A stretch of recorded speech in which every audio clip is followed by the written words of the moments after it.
संभाजीनगरच्या जिल्ह्यामध्ये संगमनेर शहरामध्ये जो काय 3 महिन्यापूर्वी अनुचित प्रकार या संगमनेरमध्ये घडलेला इंस्टाग्रामच्या माध्यमातून समाजामध्ये सोशल मीडियाच्या माध्यमातून प्रसार आणि प्रसार करण्याचं काम आमची भगिनी पल्लवीताई भालेराव हे करत असते। नेहमी समाजामध्ये चांगलं वातावरण निर्माण करण्याचं काम करत असते। इथले असणारे आमचे भीमसैनिक असतील ते इथं समाजाचं धम्माचं काम या ठिकाणी करत असतात, पण त्यांना कुठेतरी बदनाम करायचं, त्यांना कुठेतरी थांबवायचं, त्यांना कुठेतरी स्टॉप करण्याच्या हेतूने त्यांच्यावर अन्याय केलेला होता। आमची पल्लवीताईवर कोण तलाठी असेल, डॉक्टर बाबासाहेब आंबेडकरांच्या संविधानानुसार तो त्या तलाठीच्या पदावर गेलेला आणि डॉक्टर बाबासाहेब आंबेडकरांच्या लेखीला जर तू त्रास देण्याचं काम करत असशील तर तुझी नोकरी आणि तुझं जे काही चाललेलं षडयंत्र नाही ते उधळून लावण्याचं काम हे भीमसैनिकांच्या हातामध्ये असतं, हे ध्यानात असू दे।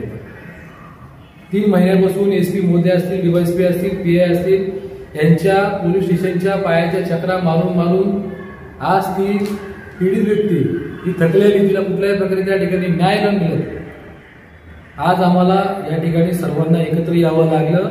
इथल्या संगमनेरच्या सिनियर पीआयला कायदा शिकवायला लागला। आणि बाबांनो, आमच्या महिलेचा जीव देण्याची वेळ येतपर्यंत तुम्ही शांत बसणार आहात का? आज इथले सर्व आपल्या समाजाचे घटक एकत्र येऊन पल्लवीताई भालेरावच्या सोबत आम्ही सर्व भाऊ म्हणून उभे राहिलो। आज त्या प्रकरणामध्ये खऱ्या अर्थानं ॲट्रॉसिटी ॲक्ट दाखल झाला। तसंच आमचा एक भीमसैनिक त्याच्यावर देखील खोटा गुन्हा त्या ठिकाणी दाखल केला, राईटचा गुन्हा, 354 सारखा गुन्हा। आज तो मुलगा लॉचा ऍडमिशनला आहे, लॉ करतोय, त्याचं शिक्षण राहिलेलं आहे, त्याची सामाजिक बांधिलकी राहिलेली आहे, त्याला कसा खच्ची करायचा, त्याच्यावर षडयंत्र करण्याचं काम इथल्या स्थानिक पोलिसांच्या सहकार्याने ते केलेलं होतं, ते देखील आम्ही उचलून लावण्याचा या ठिकाणी प्रयत्न केलेला आहे। माझं या माध्यमातून एकच सांगणं आहे, ज्या ठिकाणी असे अन्याय जर होतील त्या ठिकाणी आपण आपला राग रुसवा साईडला ठेवून कोणत्याही पक्षाचं काम करा, आपण सर्व एकत्र येऊन अशा घटनांना भेट देऊन त्या घटना तडीस लावण्याचं काम आपण आपल्या समाजाच्या माध्यमातून करू। मी तुम्हाला जाहीर आवाहन करतोय की कुठली संघटना नको, कुठला पक्ष नको, पण एक माणूस म्हणून, एक समाजाचा बांधव म्हणून आपण एकत्र आलो पाहिजे। आज या बहिणीसाठी आपण सगळे एकत्र आलो। आज हिला एक लढण्याची ऊर्जा मिळाली। अशा हजारो महिला या अशा कारणामुळे त्रस्त आहेत, म्हणून पोलिसांना देखील आवाहन करतो, एखादी महिला आपल्या जर पोलीस स्टेशनला येत असेल तर तिचं म्हणणं ऐकून घ्या, तिला हवा तो न्याय घ्या, तिला बदनाम करण्याचं काम करू नका। आणि जे पण समाजामध्ये आपलीच लोक जर असतील असे बदनाम करत असतील तर बाबांनो हे थांबवा, हे थांबलं पाहिजे खऱ्या अर्थानं। आज मी इथं येण्याचं एकच कारण, मी आज येईल, उद्या येईल, रोज रोज येऊ शकत नाही। या ठिकाणी आगारे साहेबांनी सांगितल्याप्रमाणे या ठिकाणी फक्त या संगमनेरमधनं मला एकच विश्वास पाहिजे का इथून फक्त 2 पोरं जरी व्यवस्थित घडली तर इथं कुणाची टाप लागणार नाही समाजावर अन्याय करण्याची।